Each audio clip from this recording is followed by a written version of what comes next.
Mari sebelum kita mulai ibadah kita membacakan visi dan misi Sekolah Tinggi Teologi Aletheia. Visi: menjadi lembaga pendidikan tinggi gerejawi yang memperlengkapi para pemimpin gereja untuk berteologi reform secara kritis, berkemampuan menggembalakan dan berkarakter serupa Kristus. Misi: 1. Menumbuhkan pemikiran kritis dalam berteologi reform. 2. Mengembangkan kemampuan penggembalaan melalui pendidikan kepemimpinan hamba, servant leadership. 3. Membentuk karakter serupa Kristus melalui pemuritan. Selamat pagi Bapak, Ibu, dan juga saudara-saudariku yang kukasihi. Kita berkumpul pada pagi hari ini, di pagi hari yang cerah, dengan aktivitas ataupun kuliah yang sudah kita lakukan pada jam 1-2 tadi. Dan sekarang kita berkumpul untuk bersekutu bersama saudara-saudari sekalian dan juga untuk memuji Tuhan dan menyembah Tuhan tempat ini. Kita patut bersyukur kepada Allah oleh karena Yesus Kristus yang telah membuka jalan yang baru dan hidup melalui dirinya sehingga kita dapat mendekat kepada Allah. Mari bersama kita mengambil waktu tenang sejenak sebelum kita beribadah.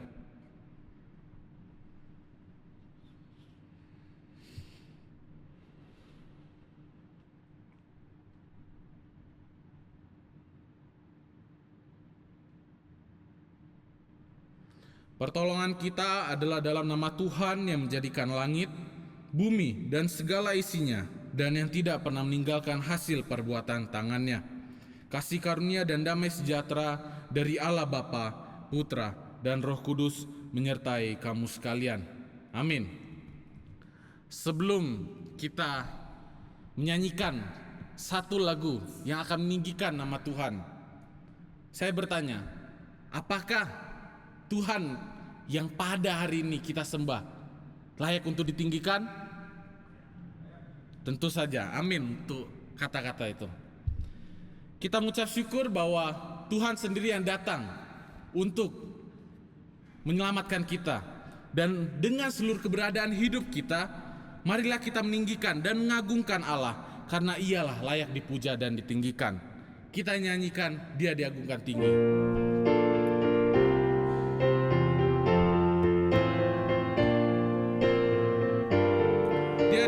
Raja diagungkan tinggi. Dia diagungkan, Raja diagungkan tinggi. Ku puji Dia. Dia diagungkan, Raja diagungkan tinggi. Ku puji Dia. Yesus Tuhan, Yesus Tuhan, kebenaran yang memerintah.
Sebab itu, marilah kita oleh Dia senantiasa mempersembahkan korban syukur kepada Allah, yaitu ucapan bibir yang memuliakan nama-Nya. Ibrani 13 ayat 15. Saya persilakan kepada Jemaat untuk duduk kembali. Saudara-saudaraku yang kasihi, sesungguhnya tidak ada satupun dari kita yang layak datang menghadap kepada Allah. Tidak ada. Hanya karena Kristus saja yang telah mati dan bangkit, kita dapat datang mendekat kembali kepada Allah karena Dia yang telah memanggil kita. Karena itu marilah kita mendekat kembali kepadanya untuk memperoleh rahmat dan pengampunan. Mari kita bersama-sama mengakui dosa kita sebelum kita lanjut untuk memuji namanya kembali. Saya akan memimpin doa pengakuan dosa. Allah Bapa yang bertata atas kehidupan kami datang di hadapan-Mu dengan tertunduk karena kami sadar bahwa betapa hinanya kami di hadapan-Mu. Kami tidak layak berdiri. Bahkan menyembah-Mu bukanlah suatu hal yang bisa kami perbuat. Kami mengucap syukur kepada Tuhan karena Engkau sendiri yang sudah menebus hidup kami dari dosa yang telah kami perbuat. Kuduskanlah hati kami selalu ya Bapa. Di dalam nama Tuhan Yesus Kristus kami berdoa. Amin. Kita lanjutkan kembali kepada berita anugerah dari 1 Yohanes pasal 2 ayat 1-2. Anak-anakku, hal ini kutuliskan kepada kamu supaya kamu jangan berbuat dosa. Namun jika seorang berbuat dosa, kita mempunyai seorang pengantara pada Bapa, yaitu Yesus Kristus yang adil. Dan Ia adalah pendamaian untuk segala dosa kita. Dan bukan untuk dosa kita saja, tetapi juga untuk dosa seluruh dunia. Dan petunjuk hidup baru yang akan mengawali pada hari ini sampai minggu berikutnya terdapat dari Ulangan pasal 3 ayat 16. Kuatkan dan teguhkanlah hatimu, janganlah takut dan jangan gemetar karena mereka. Sebab Tuhan Allahmu, Dialah yang berjalan menyertai engkau. Ia tidak akan membiarkan engkau dan tidak akan meninggalkan engkau. Kita patut bersyukur oleh karena di dalam Tuhan kita mendapatkan pertolongan. Di bawah sayapnya kita merasa aman oleh karena perlindungannya. Mari kita menyanyikan bersama dengan sayapmu. Bait pertama akan dinyanyikan oleh singer saja, dan kemudian akan diulangi dan kita akan menyanyikannya bersama-sama.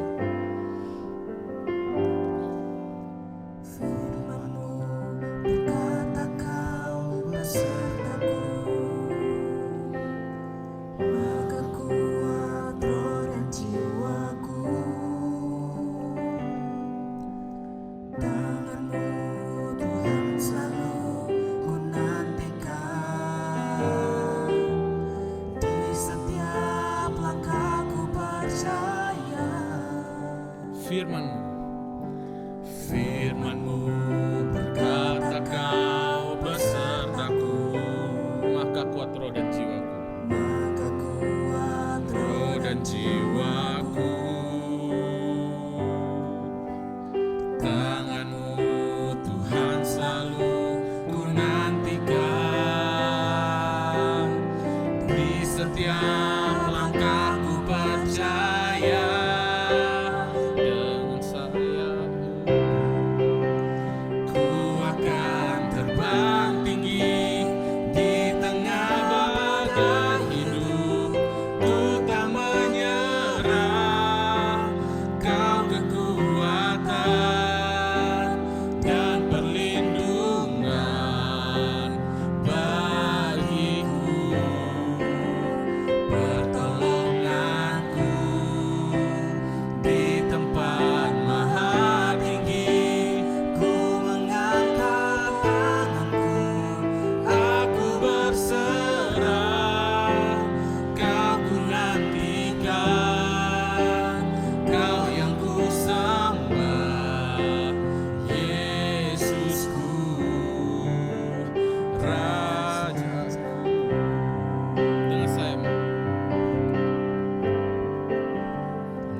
Terbang tinggi di tengah badai hidup, ku tak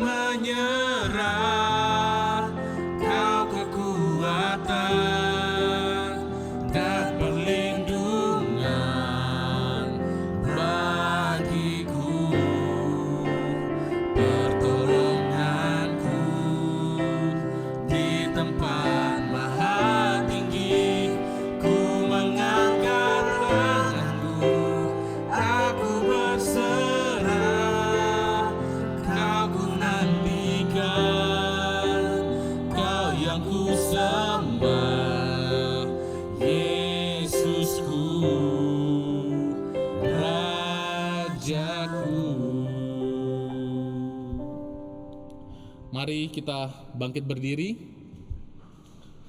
bersama dengan gereja di sepanjang zaman dan tempat yang mengalami kasih dan kemurahan Allah.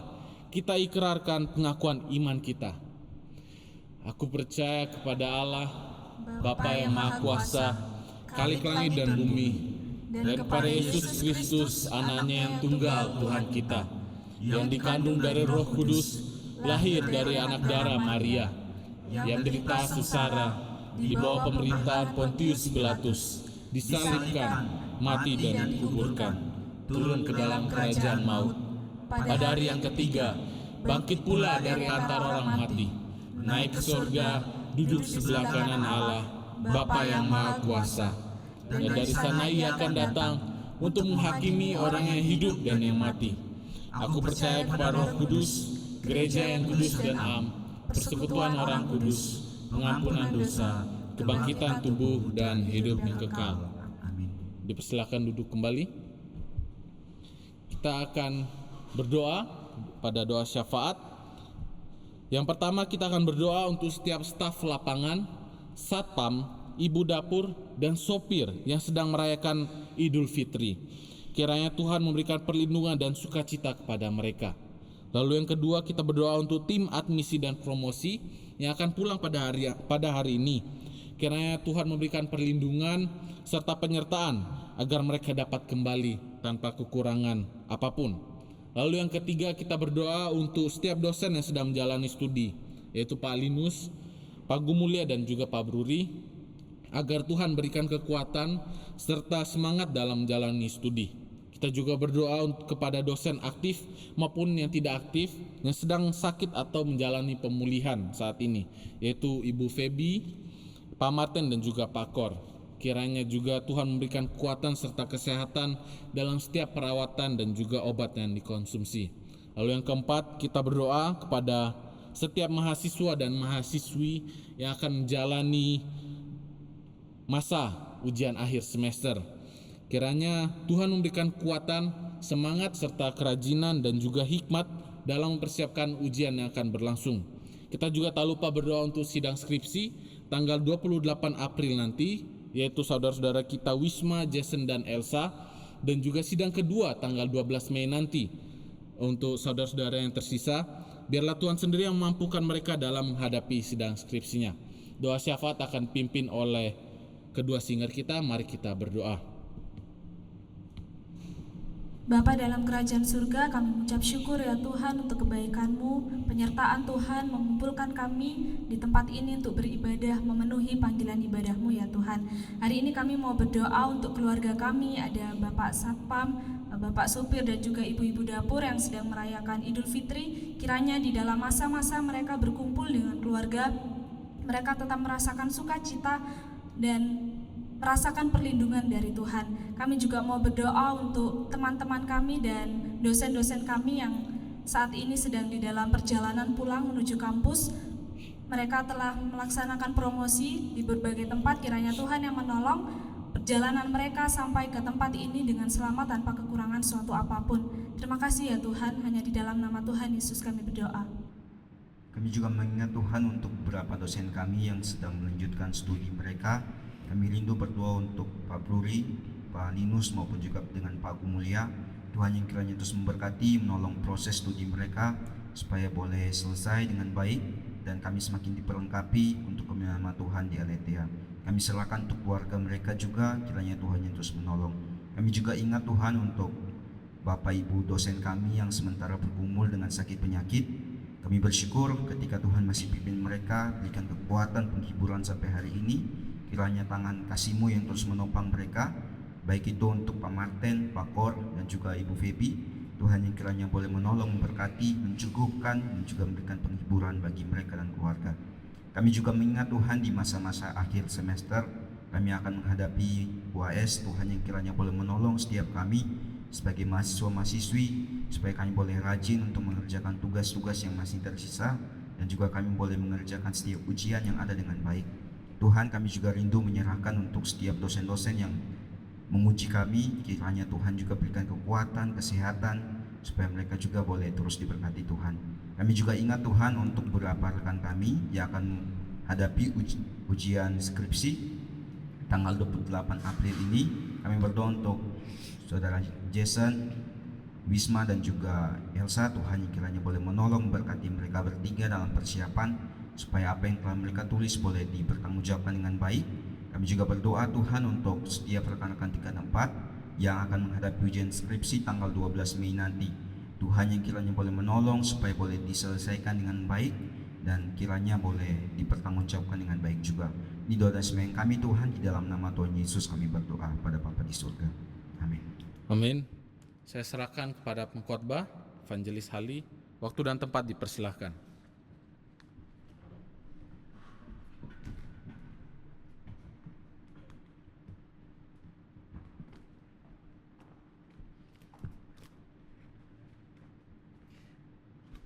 Mari sekali lagi kita tundukkan kepala, kita berdoa.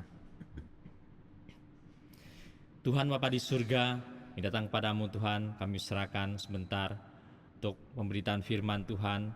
Biar Tuhan pimpin, Tuhan tolong setiap kami yang mendengarkannya. Roh Kudus-Mu telah berada dalam hati kami masing-masing, biarlah sekali lagi mengajar setiap kami. Pakai juga Tuhan hamba-Mu untuk boleh menyampaikan secara benar dan secara jelas. Terima kasih ya Tuhan, terpujilah dan mulialah nama-Mu. Di nama Yesus Kristus kami berdoa dan mengucap syukur. Amin. Selamat siang Bapak Ibu dan saudara-saudaraku sekalian. Hari ini saya akan mengajak kita untuk melihat satu bagian dari Perjanjian Lama.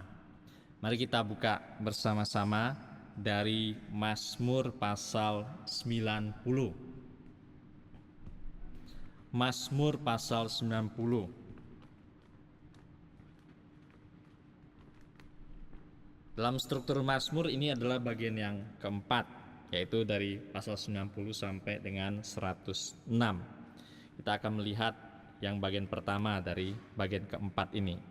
Mazmur 90. Kita akan bacakan silih berganti. Saya baca satu ayat, silakan Bapak Ibu sekalian baca satu ayat sampai dengan nanti ayat ke-17.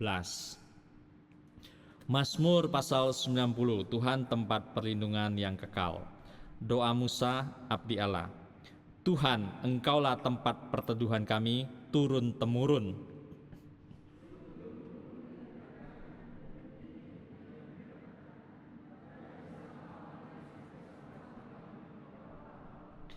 Engkau mengembalikan manusia kepada debu dan berkata, kembalilah hai anak-anak manusia.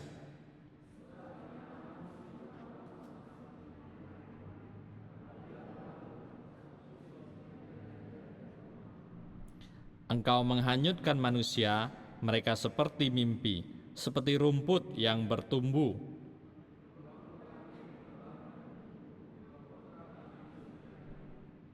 Sungguh kami habis lenyap karena murka-Mu, dan karena kehangatan amarah-Mu kami terkejut.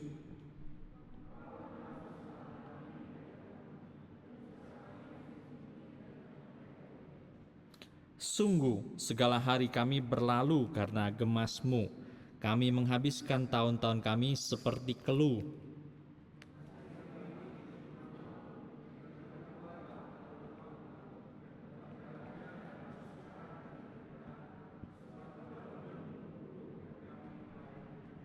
Siapakah yang mengenal kekuatan murka-Mu dan takut kepada gemas-Mu?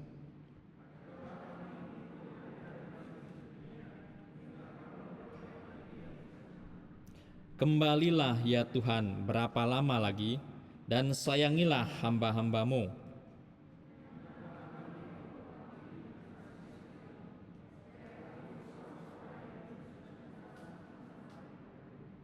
Buatlah kami bersukacita seimbang dengan hari-hari Engkau menindas kami, seimbang dengan tahun-tahun kami mengalami celaka.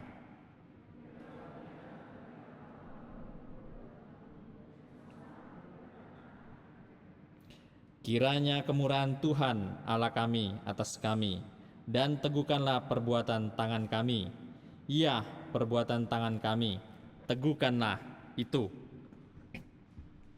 Bapak Ibu dan saudara-saudaraku sekalian, di dalam pembacaan Alkitab, sebagian orang-orang Kristen mereka senang baca kitab puisi, yaitu khususnya kitab Mazmur. Sebagian orang lagi misalnya senang baca Injil. Ada orang juga senang baca tulisan-tulisan Paulus. Bahkan saya pernah temu ada orang senangnya baca Alkitab itu cuma baca kitab Wahyu, ya.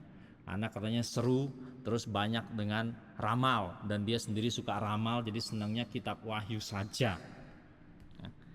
Nah, dalam hal kitab Mazmur, kita tahu bahwa kitab Mazmur itu adalah kategorinya puisi.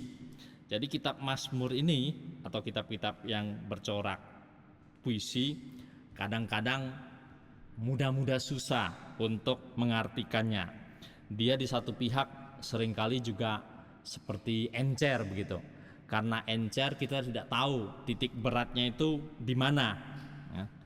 Oleh karena itu kalau kita membaca buku-buku tafsiran berkaitan dengan Mazmur, kita bisa menemukan versi yang macam-macam. Ya. Misalnya saja pasal 19 ini ada versi yang saya lihat dia baginya 2 aja. Ya, baginya 2 aja, ayat 1 sampai 12. Kemudian bagian kedua 13 sampai 17. Ya. Ada lagi yang agak ruwet dikit, dia baginya menjadi ABC, lalu C aksen, B aksen, A aksen, sehingga dia baginya menjadi 6 bagian. Di mana 6 bagian itu setiap bagiannya saling berpasangan. Nah, saudara-saudara yang sudah tempo hari kita di kelas tafsir hermeneutik PB, kita sempat singgung satu tema, kapan kita menggunakan buku tafsiran. Ya, banyak hal yang keliru dilakukan oleh jemaat maupun sekolah-sekolah teologi ketika masih pelayanan adalah kita persiapan ceramah, persiapan khotbah, kita dapat perikop, kita dapat nas, terus lakukan yang pertama adalah kita mencari buku tafsiran, membuka dan membacanya. Nah, padahal kita tahu bahwa sebenarnya buku tafsiran hendaklah ditempatkan di bagian terakhir. Ya. Setelah kita membaca, kita menafsirkan, semuanya sudah selesai, maka buku tafsiran adalah di tempat yang terakhir. Kalau tidak demikian, maka kita akan memakai kacamata kuda yang diarahkan oleh buku tafsiran itu. Syukur-syukur kalau kacamatanya benar, kalau enggak ya kita sendiri mengalami kerugian dan juga pendengar-pendengar kita. Nah, Bapak Ibu dan saudara sekalian, Mazmur pasal 90 ini lebih baik diikutin seperti apa yang dibagi dalam bahasa Indonesia, ya. Untuk Alkitab yang umum, ya, Alkitab yang umum dalam bahasa Indonesia dia baginya menjadi 4 bagian, ayat 1 dan 2, ayat 3, 4, 5, 6, 7, 8, 9, 10, 11, 12, baru 13 sampai 17. Ya. Di situ ada pemisahan spasi sedikit-sedikit dan kita bisa lihat dengan jelas. Tapi kalau Alkitab Bapak Ibu sekalian pakai yang satu ayat demi satu ayat, satu demi ayat, tidak ada paragrafnya, maka itu tidak akan kelihatan. Nah, hal yang paling menonjol dalam Mazmur 90 adalah bagian awal dan bagian akhir. Ya. Bagian awal dan bagian akhir. Bagian awal bicara, Tuhan, Engkaulah tempat perteduhan kami turun-temurun sebelum gunung-gunung dilahirkan dan bumi dan dunia diperanakan, bahkan selama-lamanya sampai selama-lamanya. Engkaulah Allah. Ya. Tuhan, Engkaulah Allah. Bagian-bagian yang terakhir adalah kita bisa lihat dari ayat 17. Kiranya kemurahan Tuhan Allah kami atas kami, dan teguhkanlah perbuatan tangan kami. Ya, perbuatan tangan kami teguhkanlah. Kiranya kemurahan Tuhan Allah kami atas kami. Tuhan adalah Allah kami. Itu juga di ayat awal, Tuhan adalah Allah kami. Jadi di situ dia menggarisbawahi Yahweh adalah Elohim kami. Ya. Pengakuan dari kelompok, yaitu komunitas orang-orang Israel yang diwakili oleh Musa. Yahweh adalah Elohim kami. Kalau bangsa-bangsa lain punya Elohim-Elohimnya sendiri, tapi Elohim kami adalah Yahweh. Ini mengulangin apa yang ditegaskan di dalam Shema. Yahweh adalah Elohim kami. Bangsa-bangsa lain punya Elohim-Elohimnya sendiri, tapi Yahweh lah Elohim kami. Tuhanlah Allah kami. Dialah penguasa atas segala sesuatu, juga dalam hal terhadap hidup dan perjalanan kami. Pengakuan seperti itu yang mau ditegaskan di bagian awal dan bagian akhir. Lalu Mazmur pasal 90 banyak juga dipahamin orang seperti sebagai mazmur untuk melihat-lihat perjalanan kita sampai dengan penghujungnya. Ya.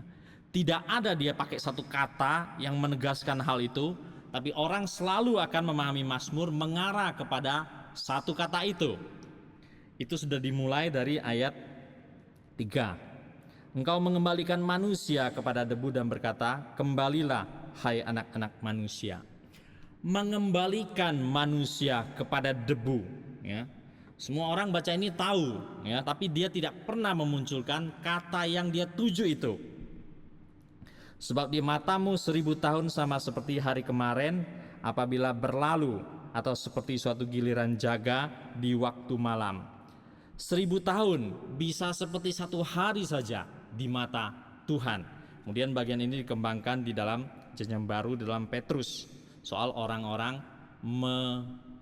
merasakan waktu. Seperti apa waktu itu?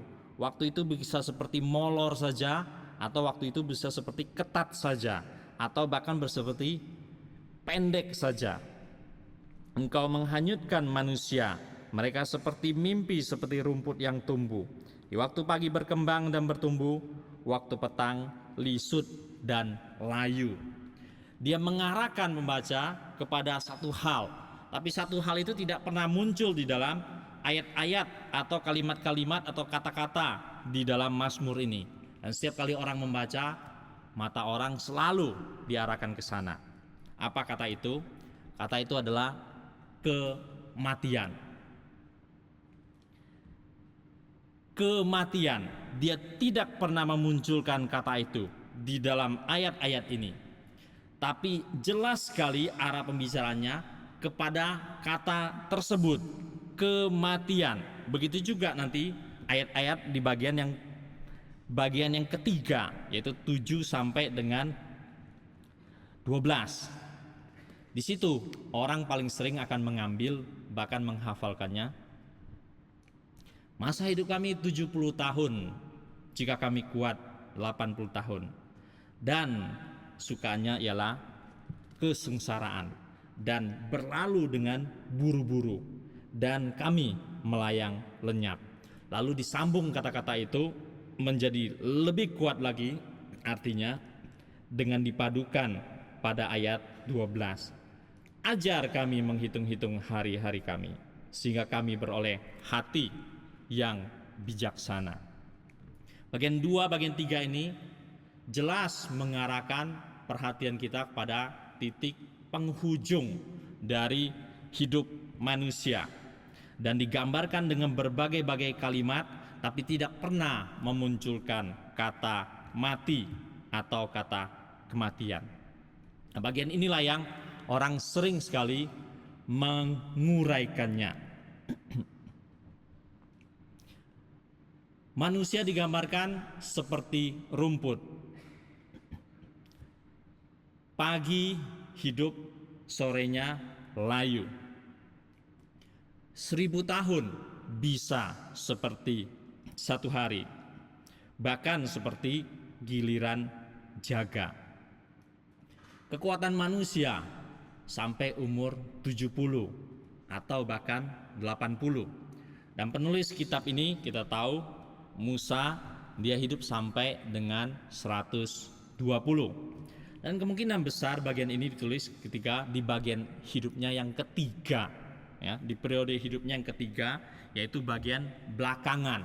Dia melihat hidup manusia umumnya 70 dan kalau kuat 80. Nah, Bapak Ibu dan saudara-saudara sekalian, sampai hari ini kesimpulan Musa ini secara umum bisa dikatakan belum mengalami perubahan. Perubahan yang besar mungkin terjadi adalah masa sebelum air bah dengan masa sesudah air bah. Tapi sudah air bah terus maju sampai dengan berakhirnya PL, lanjut sampai berakhirnya PB, dan sampai di zaman kita sekarang. Kesimpulan ini belumlah mengalami banyak perubahan. Masa hidup manusia 70 tahun, dan kalau dia kuat 80 tahun. Walaupun sampai hari ini masih ada orang yang hidupnya sampai 100 tahun, ya, tapi sedikit.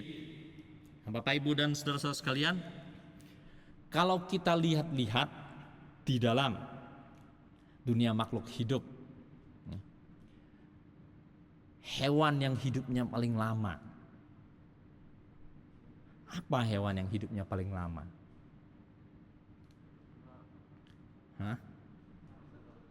Salah satunya ya adalah kura-kura.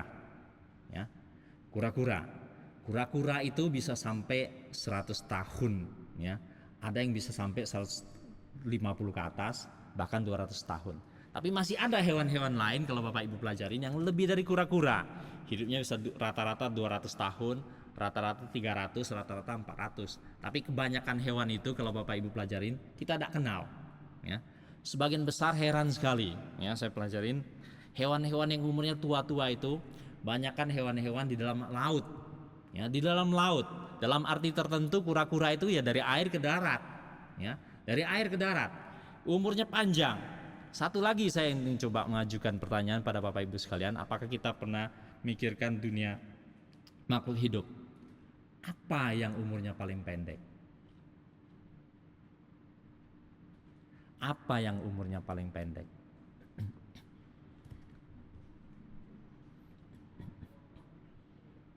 Salah satu jawabannya adalah nyamuk. Ya, nyamuk. Nyamuk betina bisa rata-rata hidupnya sampai 50 hari. Nyamuk jantan hidupnya di bawah 10 hari.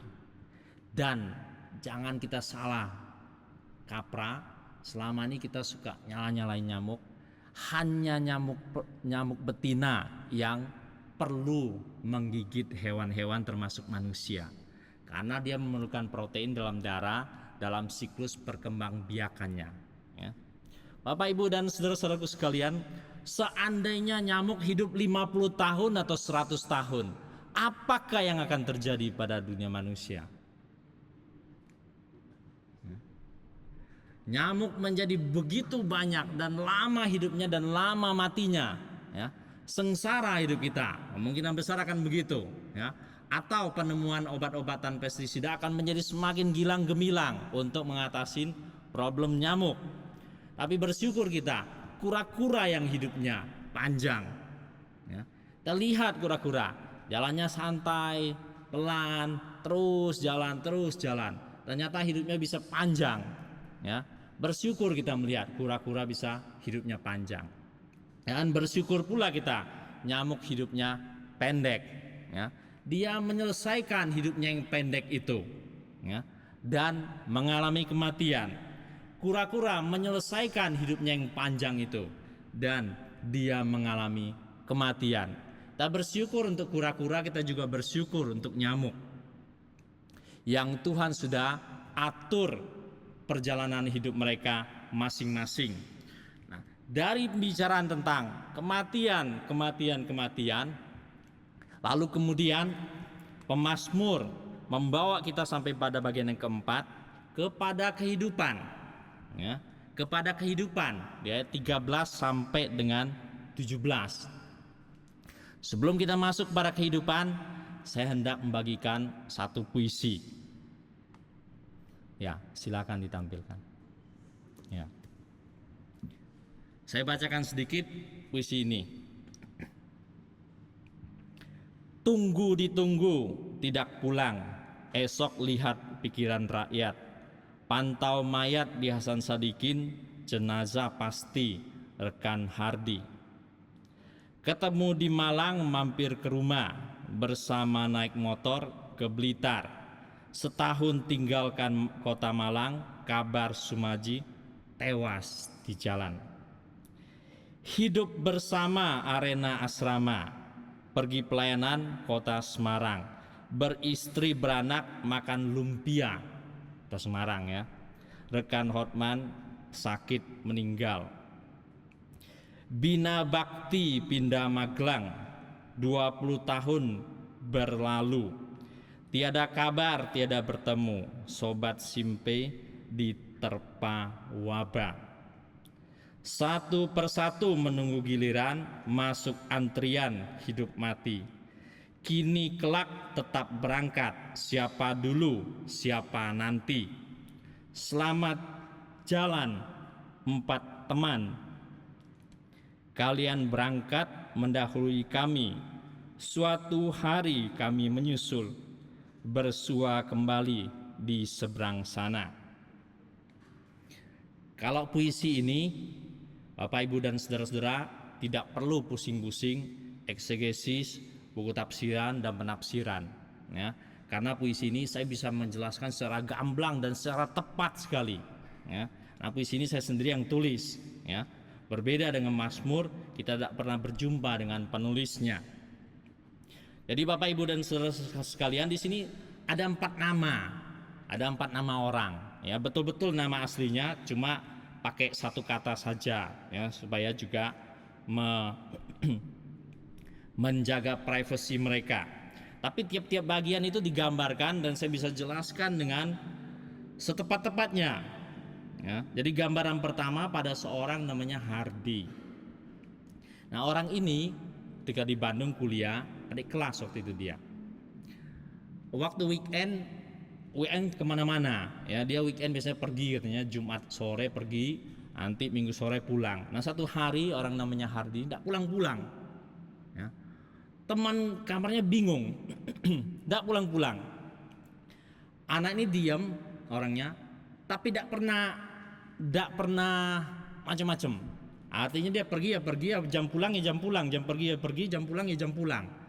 Hari satu kali itu tidak pulang-pulang dia ya. Namanya bingung, kenapa tidak pulang gitu loh. Ya sudah, biarin loh. Besok pagi sudah hari Senin, tidak pulang juga. Nah, hari Senin tidak pulang, orang makin bingung ya. Ya namanya weekend ya, hari Minggu pulang. Ya hari Senin juga tidak pulang. Akhirnya ada teman-teman bolak-balik koran ya, buka Pikiran Rakyat, baca sana sini. Ada sana berita kematian ya, Pikiran Rakyat.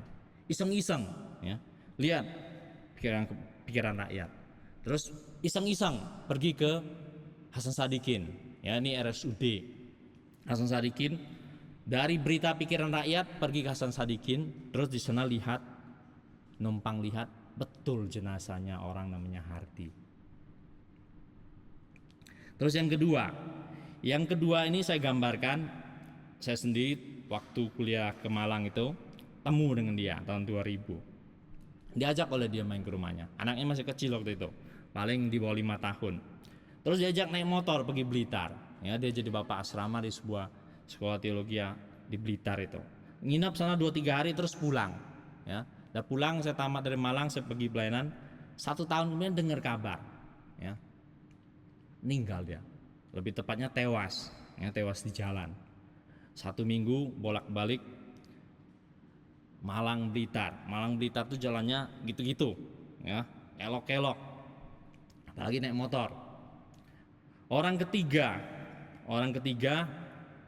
ya satu angkatan. Dari sudah selesai wisuda, dia pergi ke Semarang, punya anak, nikah, punya anak, terus di Semarang itu akhirnya dia meninggal, ya, sakit, ya, sakit yang agak tidak diketahuin. Umurnya masih muda waktu itu, paling belum sampai 35. Ya. Terus orang keempat, ya, pelayanannya lama di sebuah sekolah namanya Bina Bakti. Setelah lama dari situ pergi ke Magelang, mungkin pelayanan di sebuah gereja di sana. Terus tidak pernah temu lagi. Nah, pada waktu Corona kira-kira berlangsung, baru mulai di Indonesia, ya, orang namanya Simpe ini kabarnya kena wabah, ya, meninggal dia. Pada waktu itulah saya coba tulis tentang orang-orang ini. Setelah ini pun Bapak Ibu Saudara-saudara sekalian, masih ada kejadian lain, ya. Orang yang satu tingkat di sini 2 orang, ya. Setelah kejadian ini pun sudah keempat, masih ada orang kelima. Orang kelima bisa bilang satu tingkat juga, bisa bilang gitu, ya, karena waktu itu ada semester genap, ya. Pelayanan weekend lama bareng 2 tahunan di Bandung itu, ya. Dan setelah dia selesai, dia pergi langsung ke Gorontalo itu, dan anaknya sudah kuliah teologi ke Jakarta. Jadi ketika kejadian itu lewat dari bulan Maret 2020, orang itu pun meninggal dan anaknya tidak bisa pulang. Anaknya terkurung dalam asrama dan mamanya juga bilang, "Tidak usah pulang lah kamu, sudah apa boleh buat," gitu. Nah, setelah itu pun belum lama ini, ya, setelah corona makin mereda, di Surabaya ada seorang teman lagi, ya. Seorang teman dari tempat lain, cukup dekat juga, tempat gereja pelayanannya dekat, seumuran dengan saya, ya. Waktu saya kuliah ke Malang, dia hampir selesaikan STH-nya, meninggal orang ini, ya. Anaknya satu, anaknya baru daftar masuk ke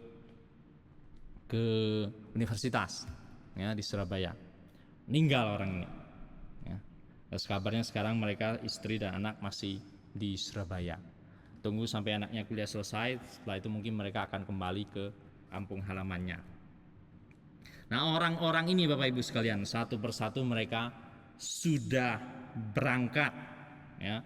Mereka menanti di seberang sana, dan kita pun akan menuju ke sana, ya.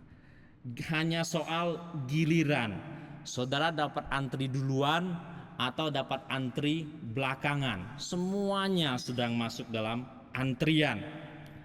Nah, dengan pembicaraan seperti ini, Mazmur mengajak kita melihat kepada titik itu. Maka kemudian dia lanjutkan kepada ayat 13 sampai dengan 17. "Kembalilah ya Tuhan, berapa lama lagi? Sayangilah hamba-hambamu." Dengan melihat pada kematian itu, kita kembali pada hidup kita. "Kenyangkanlah kami di waktu pagi dengan kasih setiamu, supaya kami bersorak-sorak dan bersukacita semasa hari-hari kami. Buatlah kami bersukacita seimbang dengan hari-hari Engkau menindas kami, seimbang dengan tahun-tahun kami mengalami celaka." Bicara tentang orang yang masih dalam antri, masih menjalani hidupnya, tapi belum sampai ke titik ujung itu. "Biarlah kelihatan kepada hamba-hambamu perbuatanmu dan semarakmu kepada anak-anak mereka. Kiranya kemurahan Tuhan Allah kami atas kami. Teguhkanlah perbuatan tangan kami. Perbuatan tangan kami teguhkanlah itu." Bapak, Ibu, dan saudara-saudaraku sekalian, adik, 1 hari sama dengan 1000 tahun. 1000 tahun bisa sama dengan 1 hari. Seperti rumput yang pagi masih segar dan sorenya layu. Dan manusia 70 tahun, dan kalau dia kuat 80 tahun. Sukaranya adalah penderitaan, berlalu dengan cepat dan tergesa-gesa. Dan Mazmur mengatakan, "Ajarlah kami menghitung hari-hari kami." Jadi apa sebenarnya yang dimaksudkan dengan melihat pada kematian itu, tapi tetap menjalani kehidupan ini? Ajarlah kami menghitung hari-hari kami. Maka kita bisa mengartikannya sebagai, biarlah Tuhan menyayangi kita, mengenyangkan kita di waktu pagi dengan kasih setianya, dan kita bersorak-sorak bersukacita semasa hari-hari kita.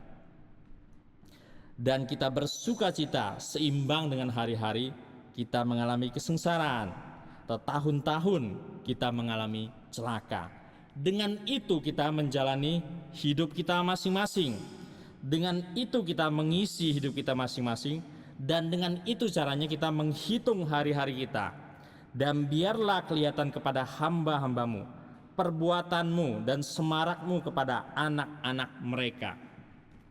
Jadi perjalanan menuju kepada titik yang akhir itu sebenarnya bisa menjadi hal yang bersukacita dalam hal kita menghitung hari-hari ketika kita bisa melihat perbuatan Tuhan. Biarlah kelihatan pada kita perbuatan tangan-Mu, dan kita meminta kepada Tuhan meneguhkan perbuatan tangan kita. Dengan melihat pada titik yang ujung itu, setiap kita tetap harus menjalani hidup kita masing-masing. Dan biarlah kita bisa melihat perbuatan Tuhan dalam hidup kita, di tengah-tengah kita dan sekitar kita, di negara ini, bahkan juga di dunia ini. Dan dengan itu Tuhan meneguhkan perbuatan tangan kita, membuat kita bisa menghitung hari, mengisi hidup kita yang masih akan kita jalani ini. Bapak, Ibu, dan saudara-saudaraku sekalian, melihat perbuatan Tuhan itu juga satu hal yang mudah-mudahan susah. Apalagi kalau kita melihat perbuatan Tuhan tengah-tengah masyarakat, tengah-tengah bangsa, dan tengah-tengah dunia ini. Kita tahu TikTok dilarang ya oleh Amerika dan Kanada, akan dilanjutkan ke Australia, yaitu pejabat negara dilarang menginstal TikTok, katanya nanti datanya gampang dilacak oleh pemerintah China. Tapi Bapak Ibu saudara-saudara sekalian, dunia politik perdagangan seperti itu. Belum lama ini kita tahu Elon Musk mengatakan ya, semua data dalam Twitter itu bisa diakses oleh pemerintah Amerika Serikat ya. Dan saya yakin perkataan Elon Musk ya tidak sembrono ya. Dia sudah membeli belum lama ini Twitter ya, setelah akunnya Donald Trump ditutup oleh Twitter ya, diblokir. Dan Elon Musk mengeluarkan pernyataan di tengah-tengah TikTok ya, seluruh data pengguna Twitter bisa diakses oleh pemerintah Amerika Serikat. Kalau begitu ngapain TikTok dilarang ya? Itu namanya saja menjadi standar ganda ya, atau bahkan standar yang 3, standar 4 dan seterusnya. Dunia politik menjadi seperti itu Bapak Ibu dan saudara-saudara sekalian. Terlalu susah kita melihatnya ya. Dunia politik itu terlalu susah. Tapi kalau kita bisa melihat perbuatan Tuhan di tengah-tengah sepak terjang dunia ini, itu menjadi penghiburan yang kuat sekali bagi kita untuk menjalani hidup kita. Satu hari menjelang 22 April ya, hari Jumat. Hari Jumat di batu tulis diumumkan ya, seorang namanya GP rambut putih, dia menjadi capres ya, dari partai besar. Nah, ini menjadikan sebagian orang gegap gempita. Masyarakat Indonesia menerima kado lebaran yang luar biasa ya, kado lebaran dengan pengumuman itu.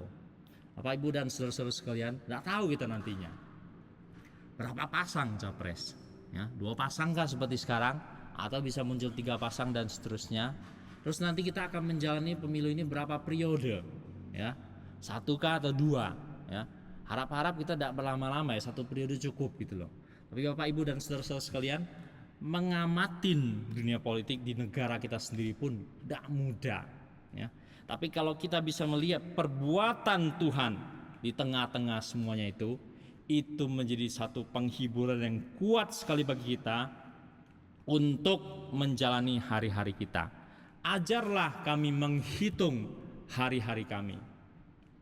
Biarlah kita boleh melihat-lihat, mengamati perbuatan Tuhan tengah hidup kita sendiri, tengah hidup orang lain, tengah-tengah bangsa dan negara ini, bahkan di tengah-tengah dunia ini. Dan kalau kita bisa melihat itu, betapa kita mendapatkan penghiburan untuk setiap kita menjalani hidup kita masing-masing. Dan biarlah dengan itu, ajarlah kami menghitung hari-hari kami. Kita minta pada Tuhan untuk meneguhkan perbuatan tangan kita, menjalani hidup kita masing-masing.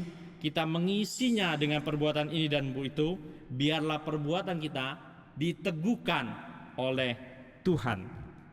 Perbuatan tangan kita diteguhkan oleh Tuhan. Bapak, Ibu, dan saudara-saudaraku sekalian, memandang kepada titik akhir itu, memandang pada satu kata itu, kita tidak boleh hanya berhenti di situ, tapi kita masih harus menjalani hidup kita masing-masing.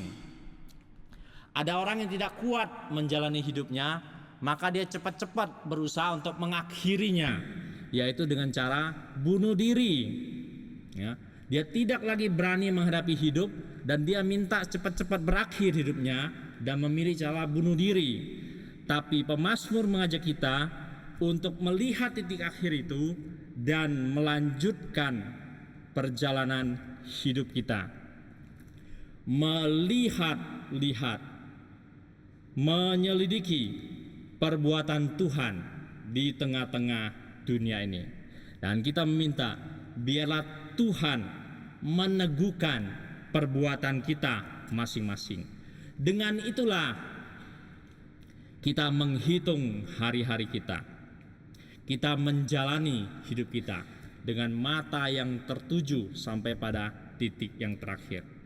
Betapa bersyukurnya kalau kita dalam hidup kita bisa melihat banyak perbuatan-perbuatan Tuhan terjadi. Ya. Entahkah itu secara manusia itu sedih, gembira, ya. Entahkah itu tragis, entahkah itu berita yang bahagia, sukacita, entahkah membuat dunia berhenti, entahkah membuat dunia bergerak lebih cepat, ya. Dan 3 tahun terakhir dunia seolah-olah terhenti dengan virus yang kecil. Tapi bisakah kita di situ melihat Tuhan, tangan Tuhan sedang bekerja? Dan di tengah-tengah semuanya itu, apa yang kita kerjakan dengan tangan kita? Kita melihat-lihat perbuatan Tuhan dan kita meminta Tuhan meneguhkan perbuatan tangan kita. Amin. Mari kita berdoa. Bapa kami di surga, pujilah dan mulialah nama-Mu. Makasih ya Tuhan, melalui Mazmur 90, sekali lagi Tuhan Engkau mengajar setiap kami Tuhan. Kami memandang pada penghujung hidup manusia, tapi kami tetap tekun menjalani hidup kami masing-masing Tuhan. Makasih ya Tuhan, biarlah kami melihat perbuatan tangan-Mu dan biarlah Engkau meneguhkan perbuatan tangan kami. Demi nama Yesus Kristus kami berdoa dan mengucap syukur. Amin.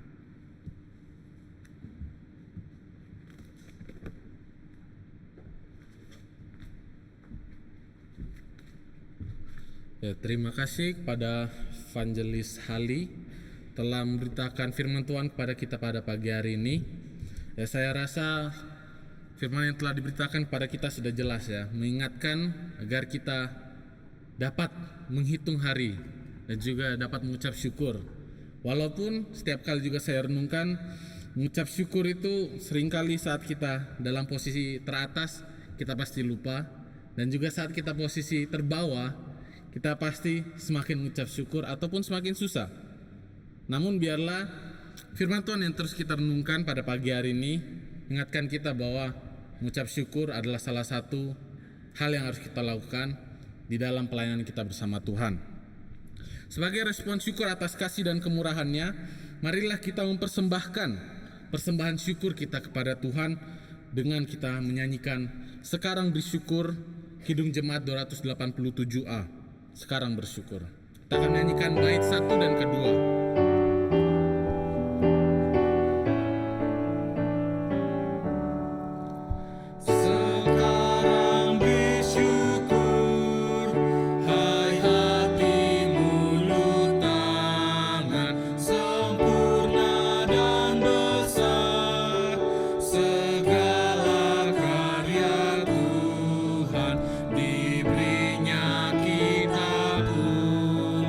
Anugerah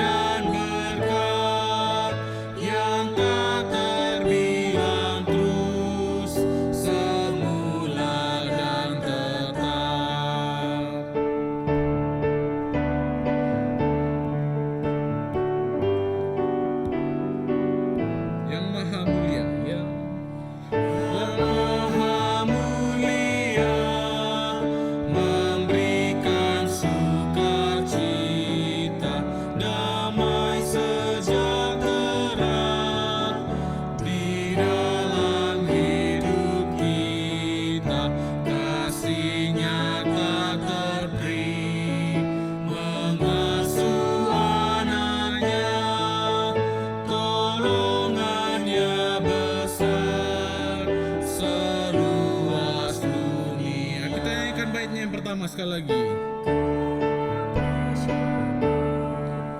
Hai hati, mulut, tangan, sempurna dan besar, segala karya Tuhan diberinya kita pun, anugerah dan berkat yang tak terhilang terus, semula yang tetap. Yang Maha Mulia,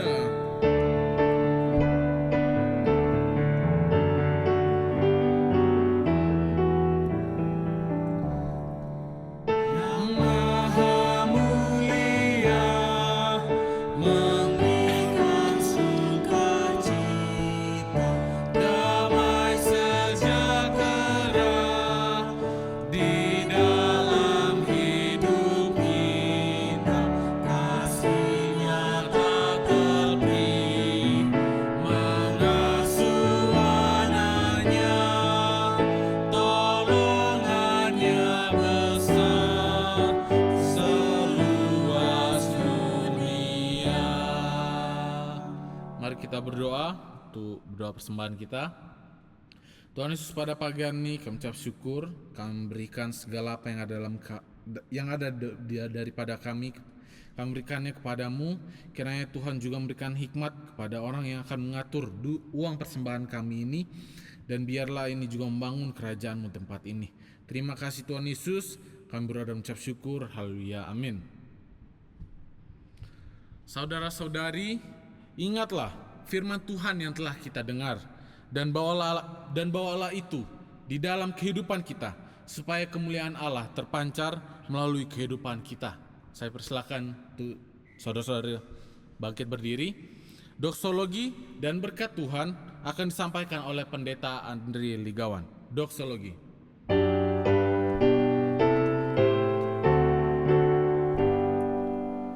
Puji Allah Bapa Putra, puji Allah Roh Kudus, ketiganya yang esa. Pohon selamat sumber berkat.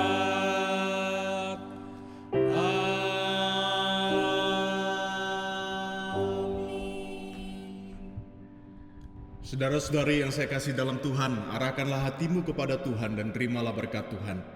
Kiranya kita sekalian yang dipanggil di dalam segala lika-liku kehidupan, Dia juga yang akan memampukan kita sekalian di dalam kasih yang besar melalui Allah Bapa, penebusan dan karya penyelamatan melalui putranya Yesus Kristus, penghiburan dan kuat kuasa dari Roh Kudus, dan kiranya Allah Tritunggal itu yang memampukan kita melewati segala musim kehidupan kita dan melewati segala tantangan dari sekarang sampai selama-lamanya. Amin.